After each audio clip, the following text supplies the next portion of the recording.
जय बाळूमामा. श्री संत बाळूमामा बघा नंबर 18 कारभारी भीमराव झलक. ही पालखी कवठळी गावामध्ये अशोक महादेव लवटे यांच्या शेतामध्ये आहे, तालुका पंढरपूर. बोला जय बाळूमामा. तर माझे 4 भक्त आहेत, ती भक्त माझी वाट बघतात आणि मला त्यांच्यासाठी गावोगावी फिरावं लागेल. ज्यावेळेस मुळे महाराजांच्या आणि या मामांची गाठ पडली त्यावेळेस या मामांना उपदेश काय केला, या गुरुमुळे महाराजांनी उपदेश काय केला या देवाला. बोला बोला बाळू मामाच्या नावाने, बाळू मामाच्या शेळ्या मेंढ्याच्या नावाने, राजा घोड्याच्या नावाने, बोला बोला बाळू मामाच्या नावाने. जय बाळूमामा. दुसरी एक विनंती आहे तुम्हा सर्वांना, या ठिकाणी आपल्या ऑनलाईनच्या जमान्यामध्ये माझ्या भगवंताने एक असा माणूस नेमलाय की या भगवंताने एक असा त्यांच्या खांद्यावरती पताका दिलाय की कोळेकरा, अरे माझं चरित्र, माझं महिमा जगापर्यंत नव्हे तर बाहेरच्या राज्यापर्यंत, देशापर्यंत पोचवायचं काम तुला करायचंय. या देवाने प्रत्येकाला वेगवेगळं काम दिलंय. कुणाला मेंढर राखण्याचं काम दिलंय, कुणाला तळ बघायचं काम दिलंय, कुणाला चारा द्यायचं काम केलंय. पण जगामध्ये अशी एकमेव व्यक्ती आहे, शांतीलाल कोळेकर म्हणून. त्या माणसाला फक्त माझ्या व्हिडिओ करून युट्यूब वरती टाक आणि माझा महिमा जगापर्यंत पोचव, असं काम माझ्या भगवंत बाळूमामानं दिलंय. मी शांतीलाल कोळेकरांना विनंती करतोय, अशीच महिमा तुम्ही माझ्या भगवंताची जगापर्यंत पोचवा. तुम्ही सर्वांनी युट्यूबला जावा आणि शांतीलाल कोळेकर म्हणून चॅनल आहे, चॅनलला सबस्क्राईब करा आणि माझ्या भगवंताचा राज दरबार कुठे कुठे भरतोय हे सगळ्यांनी ऑनलाईन बघून घ्या. तर आज खऱ्या अर्थानं माझ्या भगवंत बाळूमामांची बकरी आज तुम्हाला या कवठळी गावामध्ये आले. आज माझ्या भगवंताचं सांगायला गेलं तर महिमा जगा वेगळा आहे, हा देव जगाच्या वेगळा आहे. कारण या देवानी सांगितलंय, अरे हा बाळू धनगर आहे, या बाळू धनगराचा दरबार जगा वेगळा आहे. कोरोनाच्या काळामध्ये बघायला गेलं तर सगळं मंदिरं बंद होती, पण जगामध्ये असं एकमेव देव आहे, त्याचा उघड्या माळावरती प्रपंच भरत होता. 4 नंबर पालखी आमच्या इंदापूर भागामध्ये होती. प्रशासनानं कारभारी मामांना सांगितलं, कारभारी मामा एवढी बकरी, एवढी माणसं बोलवू नका. कारभारी म्हणलं, ए साहेब, तू ह्यातल्या कुठल्याही भक्ताकडे आणि सांग आज संध्याकाळी बाळूमामाच्या आरतीला यायचं नाही. प्रशासनाला कोडं पडलं. प्रशासन म्हणायला लागलं, आम्ही कसं जायचं भक्तापर्यंत? कुठल्याही भक्ताकडे जाय, एवढे 4-5 हजार पब्लिक आहे आणि एकाही भक्ताला बोलून दाखव की माझ्या तळावरती आज संध्याकाळी तळावरती प्रसादाला आरतीला यायचं नाही. भक्त काय म्हणतोय तुझी तोच बघ. साहेब कुतूहलाने एका भक्ताकडे गेला आणि विचारलं, कोरोनाचा काळ आहे, लॉकडाऊन आहे, कोणीही गर्दी करू नका, संध्याकाळी नाही, जोपर्यंत तिथं बकरी आहे, जोपर्यंत लॉकडाऊन उठत नाही तोपर्यंत एकाही माणसाने या ठिकाणी यायचं नाही. 4 लोक उठली आणि साहेबाला सांगायला लागले, ओ साहेब, हा जगाचा जगन्नाथ आहे, अरे मेलं तरी ह्याच्या दारात मरेल, कोरोना होऊ दे नाहीतर काही बी होऊ दे, ताकद माझ्या भगवंताच्या. एकाही माणसाला 1 नाही, 2 नाही, 3 नाही, 4 नाही, तब्बल 16 ते 17 ते 18 पालख्या होत्या. एकाही माणसाला तळावरती आलेल्या कोरोना झाला नाही. कारण माझ्या मामाने 1965 साली पहिली या कोरोनाची बाखणूक केली आणि सांगितलं, ज्या माणसाच्या पुढं माझ्या भगवंत बाळूमामाने बाखणूक केली ना या कोरोनाची, तो माणूस अजूनही जिवंत आहे. वसंत पडावळे मेजर म्हणून आज तागायचा सुद्धा हा माणूस या पृथ्वी तलावरती आहे. 1962 साल आहे. 1962 सालाला दिवस उगवायला लागला होता. बाजार समोर होते आणि वसंत मामा पिल्ली बाजायचं काम करत होत. मामाने 6 वाजायला विडी बोलली. 1962 साल माझ्या भगवंत बाळूमामाला जगाची बाखणूक करावी आणि सकाळी 6 वाजता मामानं बाखणूक करायला चालू केली. मामा क्षणाला बाखणूक करायचं, जगाचं भविष्य सांगायला चालू करायचं. मामानी बिडी ओढली, समोरच वागर होती आणि वसंत पडावळे मामा पिल्ली पाजत होत आणि मामा बोलायला लागलं. मामांची बाखणूक चालू झाली. मामांनी सुरुवात वेगळ्या बाखणुकीपासून चालू केली. शेवट जसा बाखणूक जवळ येईल, जसं जगाचं भविष्य सांगायला चालू केलं, तसा सगळ्या माणसांच्या पंचांच्या अंगावरती यायला काटा चालू झाला.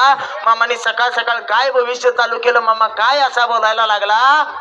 मामा म्हणायला लागलं, जगामध्ये असा एक रोग येईल डॉक्टर लोक हात टेकतील, औषधाला का आजाराला औषध सापडणार नाही आणि लोक तोंडाला मुसकं घालून हिंडतील. हे शब्द वसंत मामानं ऐकलं आणि मामा पिल्ली पाजायची सोडून मामाच्या जवळ आलं आणि मामाशी नातं घट्ट होतं. मामाला अरुतुरु बोलणं चालू असायचं. ज्या माणसाचं एखाद्या घरामध्ये कुटुंबामध्ये नातं ज्यावेळेस आपलं घट्ट असतंय त्यावेळेस माणूस त्याला अरुतुरु बोलत असतोय. हे नातं माझ्या भगवंतानी घालून दिलं होतं. आणि वसंत मामा म्हणायला लागलं, ए देवऋषा, ए मामा, ए बाळू धनगरा, अरे काय तू सकाळ सकाळ बोलायला लागलाय. मामाने क्षणभर गालामध्ये स्मित हास्य केलं आणि वशाकडे बघायला लागलं. ए वशा रांडच्या, अरे मी बोललोय ते खरंच होणार. बघ तू, तुझ्या तोंडाने लोकांनी जर नाही मुसकी घालताना हिंडताना बघितलं तू तर जगात बाळू धनगर नाव सांगणार नाही. आणि मिशीवरती ताव मारला माझ्या भगवंत बाळूमामाने आशीर्वाद दिला. वशा तुला लगेच मरण नाही म्हणून माझ्या मामानं त्यावेळेस 1962 साली या वसंत मामाला आजाराला बघायचा आशीर्वाद दिला होता. ज्या दिवशी पहिलं लॉकडाऊन जाहीर झालं, सरकारनं मास्क आणि कोरोनाचं जे सॅनिटायझर वापरायला घोषणा केली, त्यावेळेस वसंत मामाने सकाळी सकाळी मगदूम साहेबांना फोन केला. मगदूम साहेब, मामानं माझ्या समोर 1962 साली पहिली वागणूक केली. मी त्यावेळेस मामांच्या बरोबर सेवेला होतो. आज देखील मामांबरोबर सेवा केलेली माणसं एक नव्हे, दोन नव्हे, तब्बल 550च्या घरातील लोक आहेत. आकडा आहे 50 लोक सुद्धा थोडं कमी जास्त असतील. आज सुद्धा मामांबरोबर सेवा केलेली माणसं या पृथ्वी तलावरती हिंडतात. आपला देव कसा होता, या देवाचा चमत्कार काय हे सांगण्यासाठी माझ्या भगवंत बाळूमामाने या सगळ्यांना आशीर्वाद दिलाय. आणि माझ्या भगवंताचा चमत्कार खूप मोठा आहे. सांगायला गेलं तर रात्र पुरणार नाही. माझ्या मामानं जशी जशी मला बुद्धी द्यावी तसं तसं मी या मामाचं चरित्र सांगण्याचा प्रयत्न करत असतोय. अभ्यास चालू आहे माझ्या मामांचं चरित्र सांगण्याचा अभ्यास आणि हळूहळू वाढवावा. माझ्या मामानं मला आशीर्वाद द्यावा की ए मुला, ए पुरा रांडाच्या, माझं वाकणूक, माझं जे काही चमत्कार घडल्यात ते जगदुनियापाशी सांगायला चालू कर. माझ्या कारभारी मामाने आशीर्वाद द्यावा आणि माझ्या मामाचं चरित्र जसं जमल असं मामा जसं जसं बुद्धी घालल तसं तसं सांगण्याचा प्रयत्न करत असतोय. 1940 साल आहे. मामांना लोकांचं कल्याण करता करता माळावरती बकरी चारत असताना एक भविष्यवाणी झाली. ए धनगरा, ए बाळू, अरे तो जगाचं कोडं सोडवतोय, पण तुला ह्याच्यासाठी काय जर फायदा करायचा असेल तर तुला गुरु करावा लागल. मग मामांना प्रश्न पडला, काय करायचं, गुरु कसा हुडकायचा आपला. मी तर इकडे बकरी घेऊन रानोमाळ हिंडतोय, गुरु आपला हुडकायचा कसा, गुरु आपल्याला सापडायचा कसा. समोर असणारे मेंढकं 1-4-2 होते. मरग्या नावाचा गडी मामांबरोबर होता. मामानं सांगितलं, मरग्या, अरे मला गुरु हुडकायला पाहिजे. मरग्या गड्याने मामाला म्हणावं, मामा, अरे तू तर साऱ्या जगाचा गुरु आहे, तुझा गुरु कोण असणार. मामा म्हणायचं, बघूया. मेंढर राखत राखत सापडला गुरु तर करून येतो गुरु.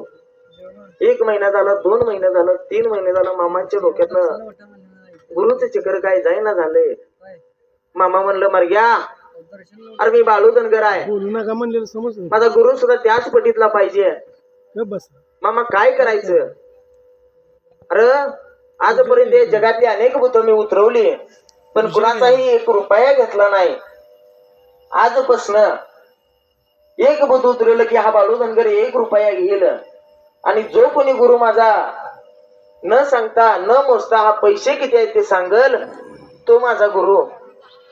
मामानं 1 झालं, 2 झालं, 10 झालं, 20 झालं, अशी 120 भूतं काढली आणि 120 रुपये मरग्या नावाच्या गड्याच्या पागोट्यामध्ये बांधून ठेवले.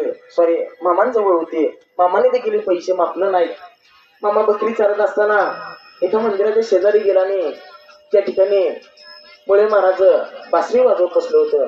या बासरीच्या मोहापायी मामा त्या मुळे महाराजांच्या शेजारी बासरीचा सूर ऐकण्यासाठी बसल्यानंतर मुळे महाराज बासरी वाजवायची बंद केली आणि मुळे महाराजांनी मामांना ओळखावं, ए धनगरा, अरे कशासाठी माझ्याकडे आलाय. अरे या बाळकृष्ण मुळ्याकडनं, या शिंप्याकडनं तुला काय बी भेटायचं नाही. मामाने क्षणामध्ये अधिकार ओळखला.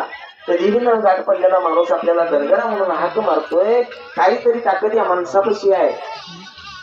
मामानं म्हणावं, आशीर्वाद तरी देसाल का नाही. मुळे महाराजांनी म्हणावं, अरे आशीर्वाद हा फुकाट देणारा शिंपी नव, अनेक लोकांच्या चिंध्या शिवून दिले या संपेने, पण फुकाट कुणाला काही दिलं नाही. तुला तर आशीर्वाद कसा फुकाट दिलं. मामांच्या क्षणामध्ये लक्षात आलं या माणसाची ताकद खूप मोठी आहे. गुरुजी,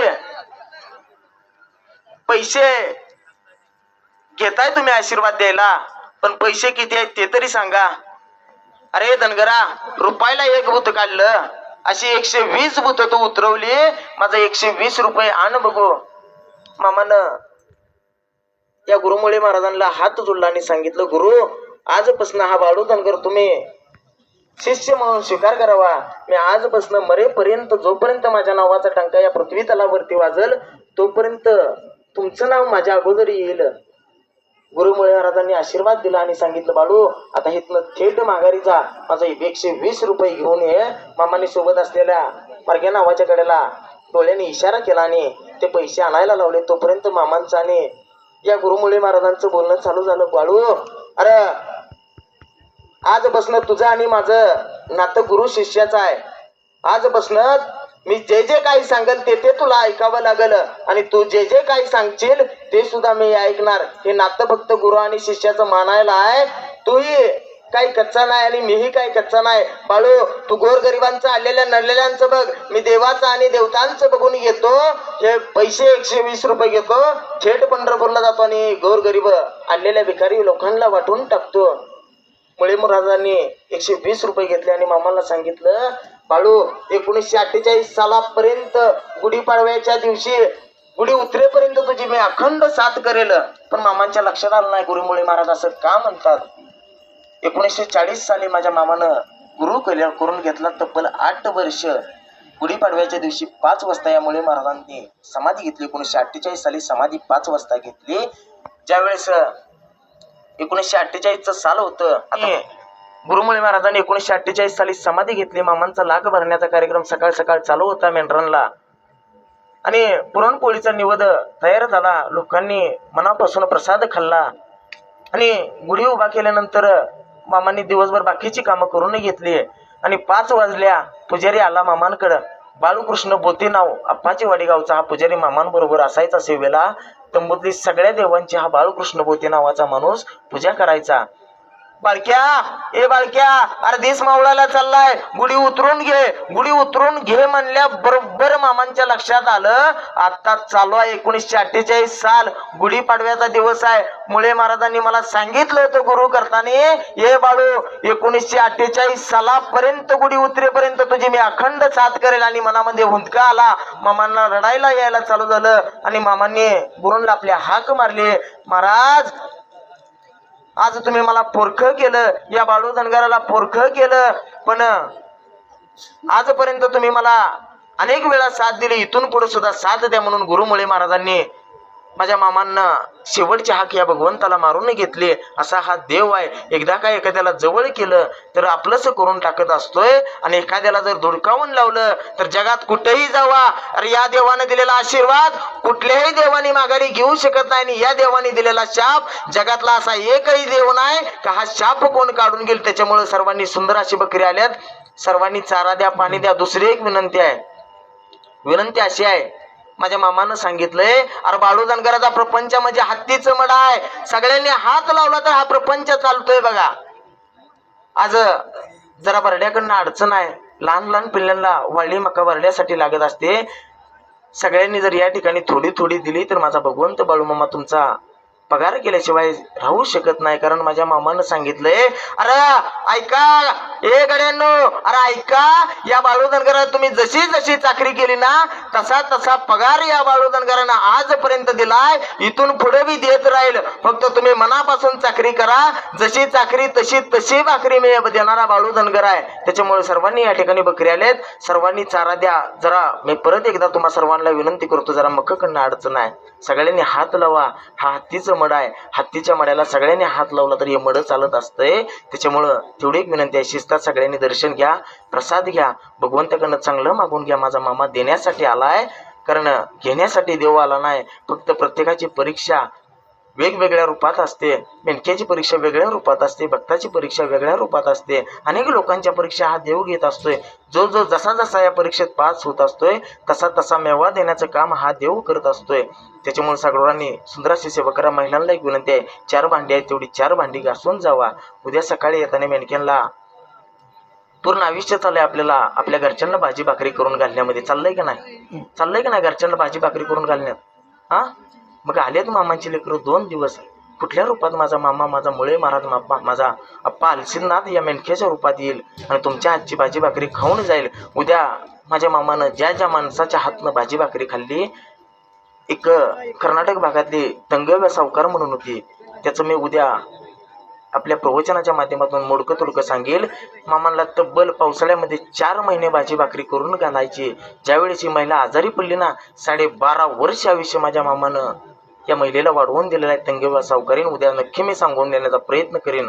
या महिलेची सावकारकी एवढी मोठी होती, 4 गड्यांना तब्बल 1.5 महिना तिच्या घरातलं धान्य मोजायला, जी पोती असतील ना धान्याची, 1.5 महिना लागली होती. एवढी मोठी सावकारीन होती ती. आज सुद्धा तिचं कुटुंब आहे. कर्नाटक राज्यामध्ये एवढा या तंगेवा सावकारणीच्या घराचा दबदबा आहे. कधी गेलात, कधी युट्यूबला गेला तर बघा, तंगेवा सावकारीन टाकून बघा. आज त्यांच्या घराची पूर्ण कुंडली निघत असते. आशीर्वाद या देवाचा आहे. ही ताकद भंडाऱ्याची आहे, ही ताकद माझ्या मामाची आहे. कारण या देवाने एखादा का द्यायला चालू केलं तर जगातलं कुठलीही ताकद ही घेऊ शकत नाही. हा देव देण्यासाठी आलाय. मामानं सांगितलंय, अरे कलियुगाचं वारं उपराट फिरलं, मी शेषनारायणाचा अवतार आहे. कलियुगातली लोक वाईट मार्गाला जातील म्हणून माझा जन्म घेण्याची मला या ठिकाणी कैलासात ज्यावेळेस मीटिंग बसली होती, उद्या सविस्तर सांगून देण्याचा प्रयत्न करेल मी. सगळ्यांनी या ठिकाणी बहुसंख्येने आणि या प्रवचनाचा लाभ घ्या. जसं जसं जमल तसं तसं मोडक्या भाषेमध्ये सांगेन. आणि दुसरी एक विनंती आहे, उद्या सकाळी येताना भाजी भाकरी घेऊन या. पट्टण कोडरीचे एक पारुबाई कुंभारी नाव होतं मामा, तिच्या हातचा आपला तिच्या हातनं बनवलेली भाजी भाकरीचा प्रसाद सोडण्याचा उपास सोडण्यासाठी मामा तिच्या हातची भाजी भाकरी खायचा. तर कधी कुणाच्या रूपात येऊन माझा मामा भाजी भाकरी खाऊन जाईल काही सांगू शकत नाही. मामांनी समाधी घेतल्यानंतर सुद्धा या महिलेच्या घरी जाऊन भाजी भाकरीचा प्रसाद उपवास सोडलेला आहे. ते उद्या मी नक्की पट्टणकोडोली जवळ आहे, कोल्हापूर जिल्ह्यामध्ये हातकणंगले तालुक्यात पट्टणकोडोली गाव आहे. विठ्ठल बिरदेवाचं सुंदर असं मंदिर आहे. या कुंभार कुटुंबाला अजरामर करण्याचं काम माझ्या मामानं केलंय. त्याच्यामुळे सर्वांनी या ठिकाणी येताना भाजी भाकरी घेऊन या. जय बाळू. असेच आपले नवनवीन व्हिडिओ पाहण्यासाठी आपल्या चॅनलला लाईक करा, सबस्क्राईब करा, कमेंट करा आणि बाळूमामाची आरती प्रवचन सर्व व्हिडिओ रोज पाहण्यासाठी विसरू नका. बोला जय बाळूमामा, जय जय बाळू.